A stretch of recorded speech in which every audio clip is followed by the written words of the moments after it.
오늘은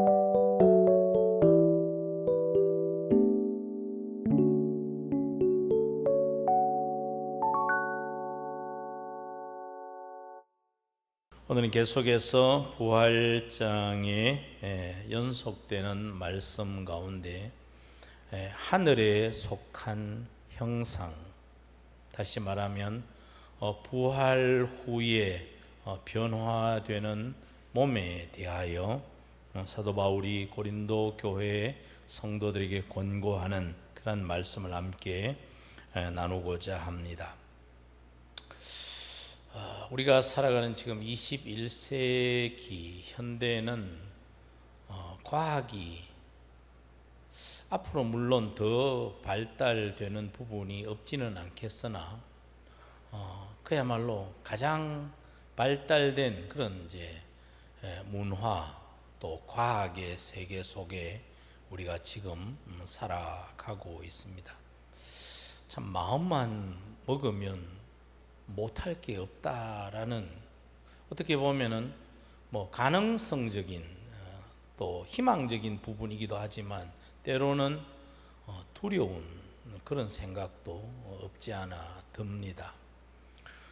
정말 지혜롭고 또 유익하고 또 서로를 사랑하는 관계에서 모든 것을 참 생각하고 또 아이디어를 짜내면 만들어지는 것일수록 사람은 더 사랑하게 되고 더 복된 그런 관계 속에서 살아가겠지만은, 그러나 악한 의도로 이렇게 무엇을 작정하고 만들고자 하면 그것이 가져오는 결과는 얼마나 끔찍하고 불행한 것인가를 우리가 잘 알기 때문에 두려운 마음이 없지 않아 들지요. 그런데 아무리 과학이 발달하고 문명이 발달된 인간의 참 이 능력, 인간의 이 지능이 아무리 발달되어도 절대 할 수 없는 것 두 가지가 있습니다. 첫째는 피를 인간의 기술로 만들어 내지 못한다는 것입니다. 인간의 피를 만들지 못합니다.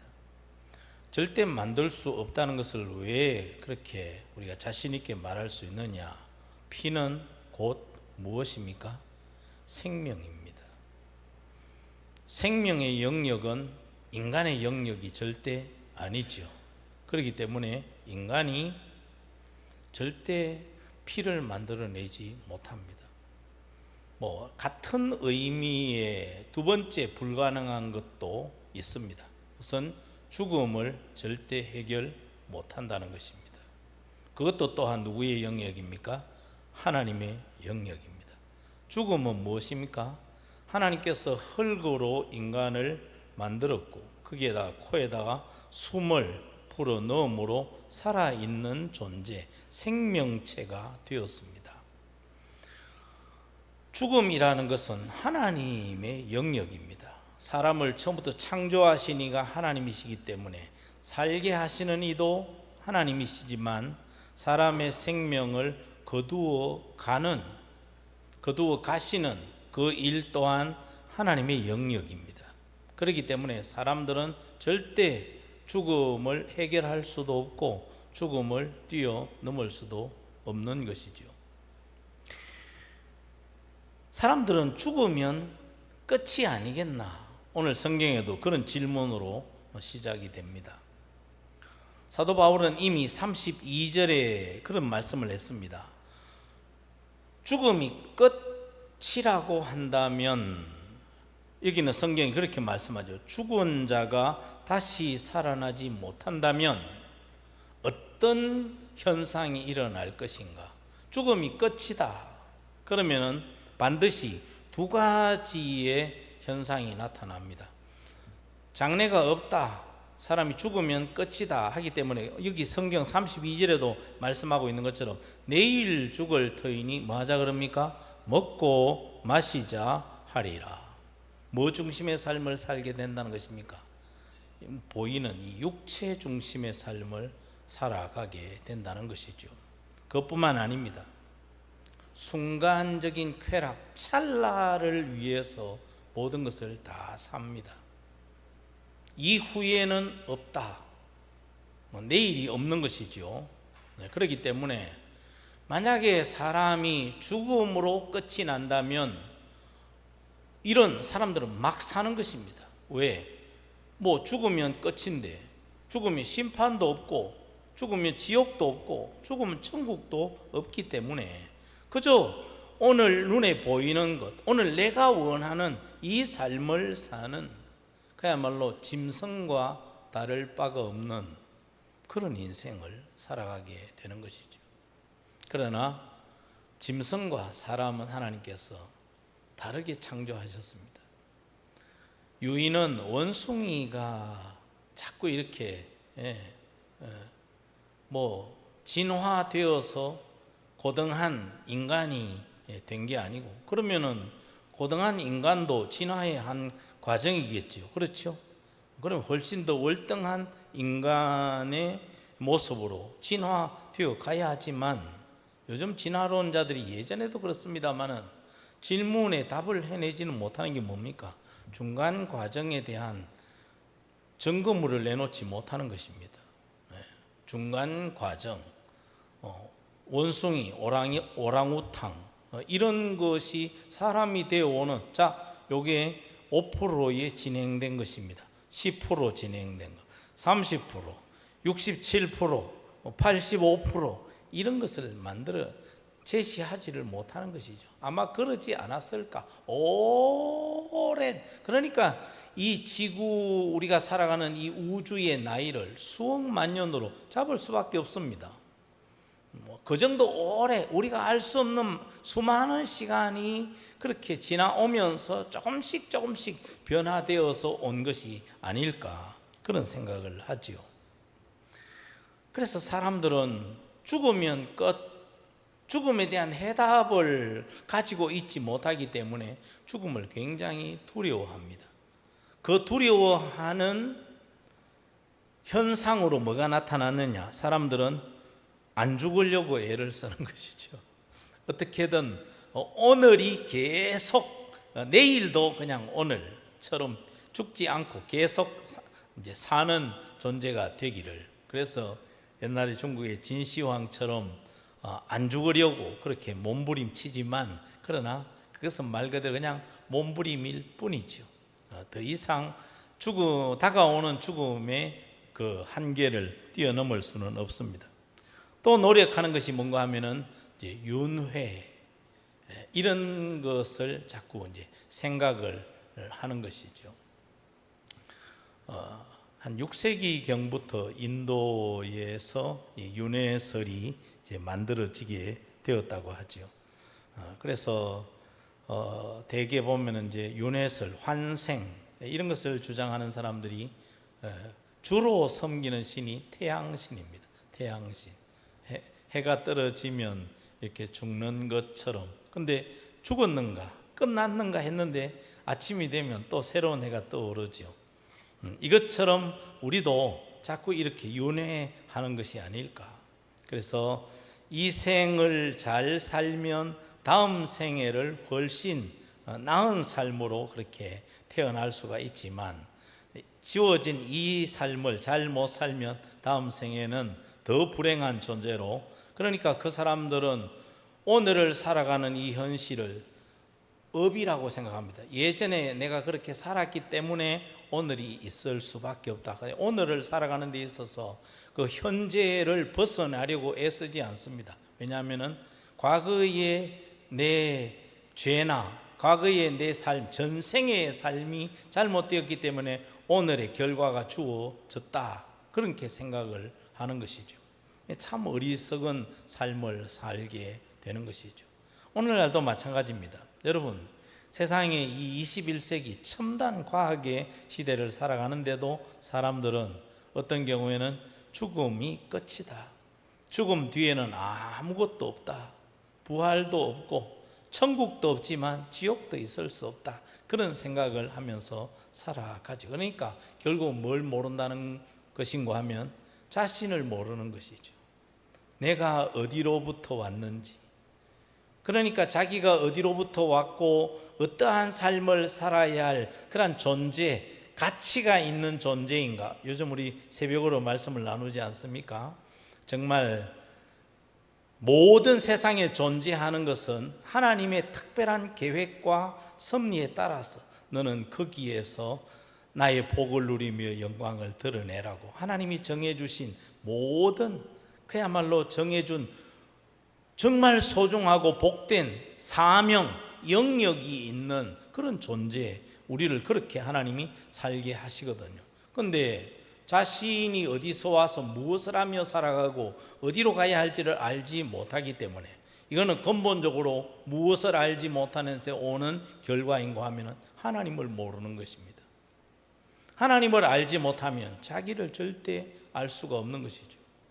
그렇기 때문에 우리가 내가 얼마나 복된 삶을 살며 내가 얼마나 하나님의 영광을, 그야말로 평생의 삶을 통하여 참 충만하게 그 영광을 드러내는 삶을 살고자 하면 할수록, 그런 삶을 우리가 바라면 바랄수록 우리는 다윗처럼 하나님을 닮고 하나님을 사모하고 하나님을 예배하며 하나님을 또 아는 만큼 누리는 그런 삶을 우리가 살아가야 하는 것이죠.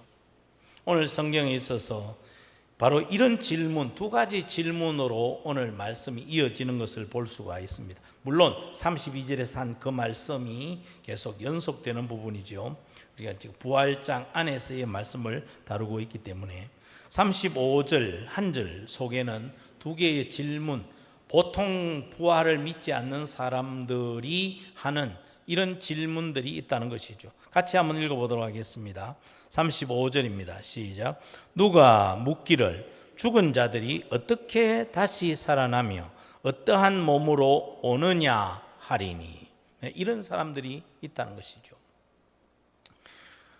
죽음에 대한 회의론자, 죽으면 끝이지 죽는데 어떻게 다시 살아날 수가 있나? 이거는 절대 그렇게 있을 수가 없다. 그 다음에 부활하면 그 부활체는 어떤 몸이냐?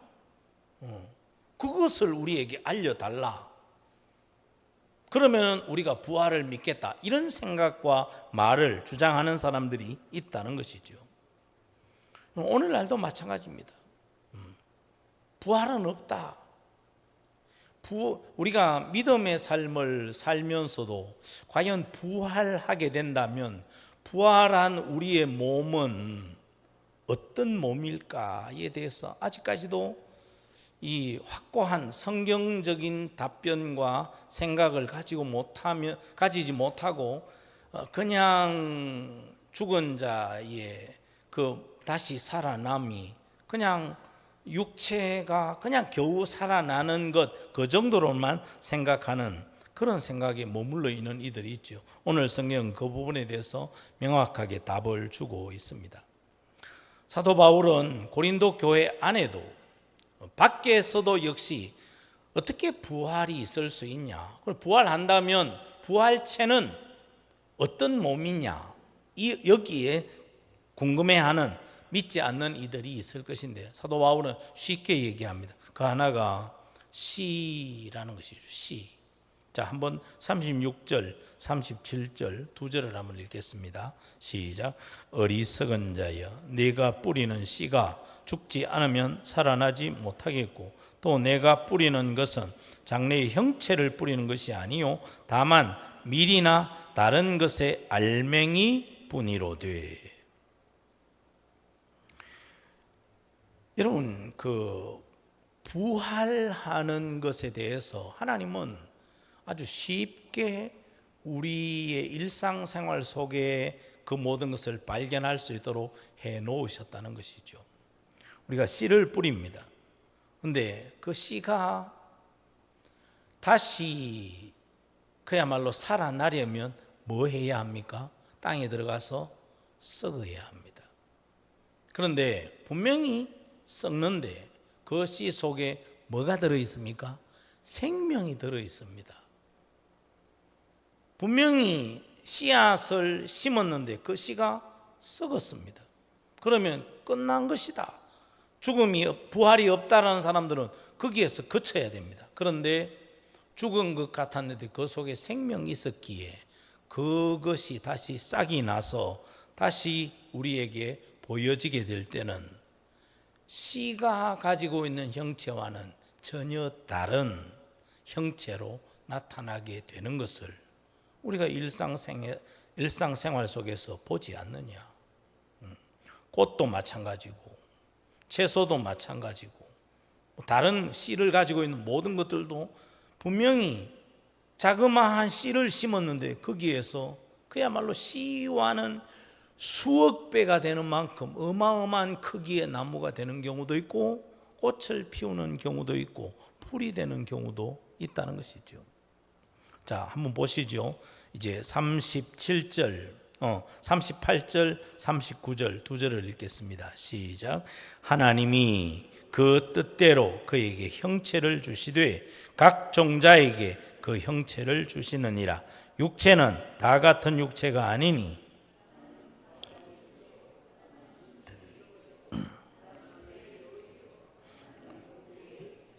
아멘. 자, 여기에 우리가 주목해야 할 아주 중요한 단어가 있습니다. 한번 따라 하시죠. 하나님이 그 뜻대로. 네. 누가 하신다고요? 하나님께서 하신다는 것입니다. 여러분, 우리 속에 예수 그리스도를 믿는 믿음의 생명이 예수 그리스도를 구주로 영접함으로 우리 속에 들어왔습니다. 그런데 우리의 몸은 흙에서 왔죠. 우리 속에 예수의 생명이 들어 있습니다. 우리는 예수님께서 이 땅에 재림하시지 만약에 않는다면 우리는 그때까지 오래 살아 있다가 재림하시는 예수님을 만나면 좋겠지만은, 그러나 만약 그러지 못하다면 우리는 우리의 몸은 죽으면 영혼은 하나님께서 불러가시지만 육체는 땅에 묻든지 화장을 하든지 해야 합니다. 그런데 마지막 주님이 천사장의 나팔 소리와 함께 이 땅에 오실 때 가장 먼저 땅에서 믿던 성도들의 그 몸을 예수님께서는 부활시키신다는 것이죠. 그리고 땅에 있는 이들도 공중으로 부르신다는 것입니다. 그리고 천국에 들어가서 영원히 살 부활의 몸으로 우리의 몸을 형체를 바꾸시는 것이죠. 그 형체는 여러분 씨와 그 씨에서 나온 형체가 비교할 수 없을 만큼 놀랍고 영광스러운 것처럼 우리의 몸도 그렇게 영광스럽게 부활하게 될 것이라고 말씀을 합니다. 여러분 뒤에 보면은 이렇게 말씀을 합니다. 43절. 자, 구체적으로 변화될 부활의 형체에 대해서 이렇게 말씀합니다. 시작. 욕된 것으로 심고 영광스러운 것으로 다시 살아나며 약한 것으로 심고 강한 것으로 다시 살아나. 44절. 육의 몸으로 심고 신령한 몸으로 다시 살아나나니 육의 몸이 있은즉 또 영의 몸도 있느니라. 아멘. 여러분, 우리가 하나님 나라에서 살게 될 부활의 형체는 오늘 이 성경이 그야말로 다 설명하지를 못합니다.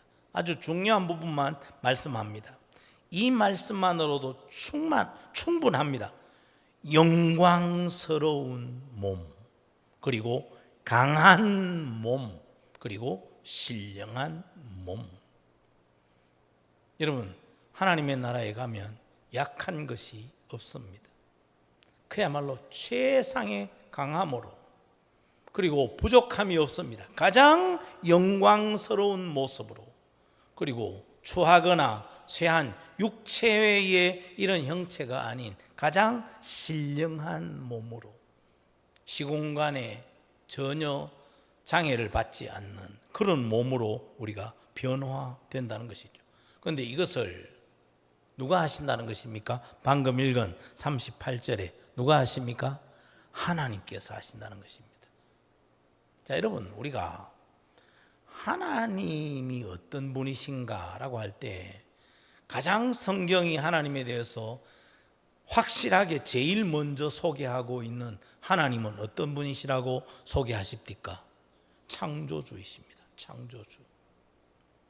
자, 지금 제가 육의 몸의 변화, 부활체에 대해서 말씀을 합니다. 이거는 있는 것을 바꾸시는 영역입니다. 그런데 우리 하나님은 없는 데서 생명을 지으시고 온 우리가 살아가는 이 우주를 6일 만에 완벽하게 지으신 분이 하나님이십니다. 그런데 그 창조하시는 하나님의 권능이 우리의 육체의 몸을 영화로운 몸으로, 신령하고 강하고 영광스러운 몸으로 변화시키실 때 그 아름다움과 그 화려함은 지금 우리가 가지고 있는 이 육체와 비교할 수 없다는 것이죠. 그 뒤에 그렇게 말씀을 합니다. 기록된 바 첫사람 아담은 생명이 되었다 함과 같이 마지막 아담은 살려주는 영이 되었나니. 자, 오늘 제목이 뭡니까? 오늘 제목이 하늘에 속한 형상. 하나님의 나라에 들어가서 하나님께서 영광스러운 몸으로 우리를 변화시키시고 하나님의 나라에서 살게 되는 이 일은 이 땅에서 작업이 이루어져야 하는데 그 작업을 이루신 이가 누구시냐? 둘째 아담 되시는 예수 그리스도, 그분을 믿는 믿음이 우리로 하여금 하늘에 속한 형상을 입고 사는 이로 만드신다는 것이죠. 이 땅을 살아갈 때에 복음이신 우리의 죄를 대신 해결하시고, 해결받지 못하면 어떻게 됩니까? 우리의 죄를 그냥 지고 있다가 사단에게 속아서 예수님의 복음을 듣지 못하고 죄 가운데 살다가 결국 영원한 지옥에 떨어지는, 그것이 우리가 원래 가야 할 길이었던 것이죠. 하나님께서 우리를, 저와 여러분을 사랑하셔서 복음을 듣게 하시고 예수 그리스도를 나의 구주로 믿어 영접하게 하시고 이제는 하나님을 아버지로 성령의 인도하심과 가르치심을 따라 사는 하나님의 백성이자 하나님의 나라를 상속할 하나님의 자녀로서 우리를 살게 하시는, 이 땅에서의 사는 동안 이 믿음의 삶을 가진 자만이 하늘에 속한 이러한 영광스러운 형상을 입게 될 것이다. 이 복음에 관한 말씀입니다. 그러니까 하나님의 나라에 들어가는 것도, 하나님의 나라에 들어가서 살게 될 영화로운 몸을 입는 것도 예수 그리스도가 아니면, 다시 말하면 거듭나지 않으면 그 하나님의 나라는 들어갈 수 없고 죄 해결받지도 못한다는 것이죠. 자, 이제 하나씩 차근차근 한번 읽어보도록 하겠습니다.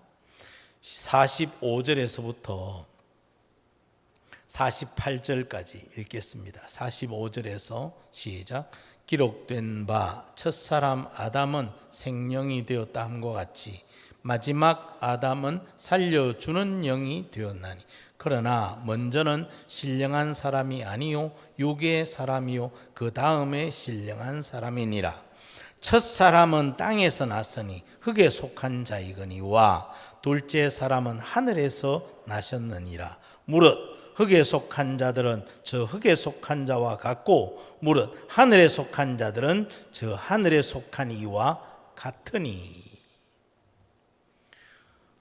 영원히 생명 없이 지옥에서 살게 될 그런 참 허망한 그런 우리들에게 하나님이신, 하늘에 계신 그분이 이 땅에 사람의 몸을 입고, 첫째 아담은 죄를 지어 우리를 지옥으로 가게 만드는 첫 사람이었으나 둘째 아담이시면서 마지막 아담 되시는, 마지막 아담 된다는 이 말은 예수 그리스도만 유일한 구원자, 우리의 죄를 해결하시는 구원의 주가 되신다는 말씀이죠.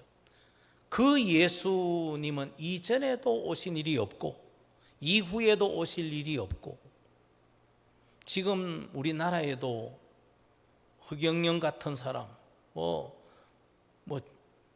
부활한 재림에 온갖 붙여가지고 사람들 속이는 이런 사람들, 그런 이들이 복음이 아니라는 것이죠.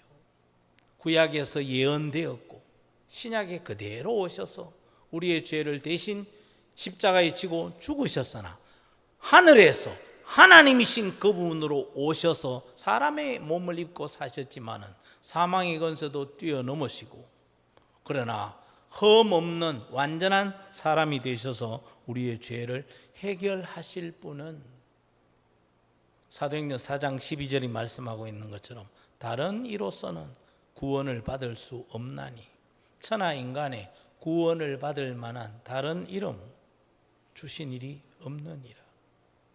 요한복음 14장 6절 내가 곧 길이요, 이 말은 유일한 길이라는 것입니다. 나만 생명이며 우리 속에 들어오시면 우리를 이 땅에서 소망을 가지고 살게 하실 뿐만 아니라 하나님의 나라에 들어가서 영원히 하나님의 통치를 받으면서 복되게 영광스럽게 살 자로 우리를 만드시는 분은 예수, 내가 곧 생명이며 내가 곧 진리니라고. 다른 것은 다 거짓이라는 것입니다.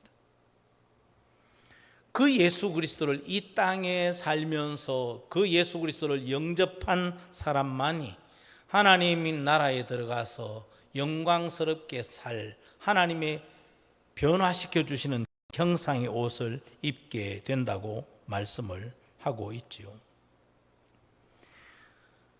여러분, 사도행전 2장 26절 27절 두 절을 한번 찾아서 잠깐 읽어보도록 하겠습니다. 사도행전 2장 26절 27절 189페이지.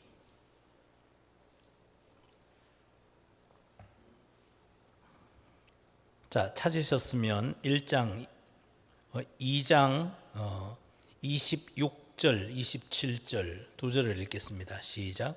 그러므로 내 마음이 기뻐하였고 내 혀도 즐거워하였으며 육체도 희망에 거하리니 이는 내 영혼을 엄부에 버리지 아니하시며 주의 거룩한 자로 썩음을 당하지 않게 하실 것임이로다. 아멘. 여러분, 이것은 신약에 여기 기록된 말씀이 아니고 누가 한 고백이라고 위에 나와 있습니까? 다윗이 한 고백입니다. 다윗은 구약의 성도입니다. 구약의 성도인데 장차 우리를 위하여 이 땅에 구주로 오실 예수 그리스도에 대하여 말씀합니다. 그분은 부활하시고 그분만 부활하시는 것이 아니고 그분의 부활은 곧 우리의 부활이 될 것이라. 그러니까 다윗은 구약에 사는 성도였지만 벌써 예수님이 이 땅에 오셔서 부활하실 것도 믿고 내다보았고 그 예수님의 부활을 믿는 성도들 역시 부활할 것이며 자기 또한 구약시대에 살지만 그 예수 그리스도를 믿기에 나도 그리스도의 부활에 동참하게 될 것이다. 그것을 고백했던 바로 그 말씀인 것이죠. 다윗도 구약에 살면서 부활하시는 그리스도를 온전히 바라보면서 믿음 안에 살았고 그도 70이 넘어서 이 땅을 떠나게 될 때 육체로는 이 땅에서 죽음을 맞지만 그러나 그 죽음을 지나면 하늘로 들어가는 그 문이 되는 죽음을 통과하게 된다면 나는 하나님의 나라에서 살게 될 것이고 주님께서 오셔서 죄를 해결하시는 그 십자가에 죽으실 뿐만 아니라 하나님이신 그분이시기 때문에 그분은 죽어도 다시 살게 될 것인데 그 부활은 곧 우리의 부활이 될 것이라. 여러분, 그 사도들이나 모든 복음 전도자들이 전했던 것이 바로 이것입니다. 예수는 그리스도시며 그분은 부활하셨다. 이것을 전하는 복음인 것이죠.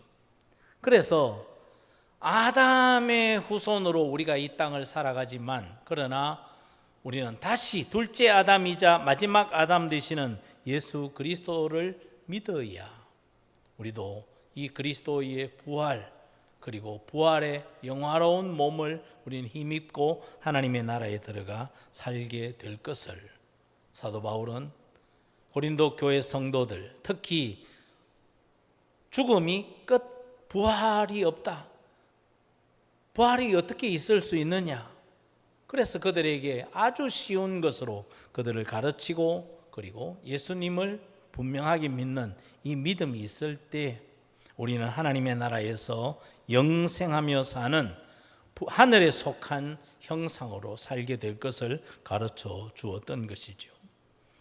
저나 여러분도 늘 부활의 믿음으로 살고, 장차 우리가 이 세상을 떠나게 될 때 단순한 그냥 죽었던 몸 겨우 살아서 영이 들어와서 천국에서도 그 모양으로 살아가는 것이 결코 아니라 신령한 몸, 영광스러운 몸, 완전한 몸으로 변화되어서, 이거 완전한 이제 창조가 회복이 되는 것이죠. 그 몸으로 천국에 들어가 살게 될 것을 소망해야 합니다. 우리는 또 사도 바울이 고린도 교회에 의문을 가지고 이렇게 질문하고, 참 믿음에 도달하지 못하는 자들이 우리에게 만약에 질문을 할 때 죽음에 대해서나 부활에 대해서뿐만 아니라 복음에 대해서, 교회가 무엇인지, 예수 그리스도를 믿는다는 것이 무엇인가를 말해 줄 아는, 확실하게 대답을 제시해 줄 아는 그런 우리가 되어야 한다는 사실이죠. 죄가 무엇이며, 그리고 이 땅에서 무엇을 해야 우리 인생이 정말 영원한 복을 누리는 존재가 될 수 있는가, 이것을 다른 이들이 물을 때 최소한의 복음을 우리는 그들에게 알려주어서 그들로 믿고 구원 얻도록 해야 한다는 사실이죠. 성경을 한 곳 찾아서 마지막으로 읽어보도록 하겠습니다. 베드로전서 3장 15절입니다. 뒤로 넘어갑니다. 380페이지.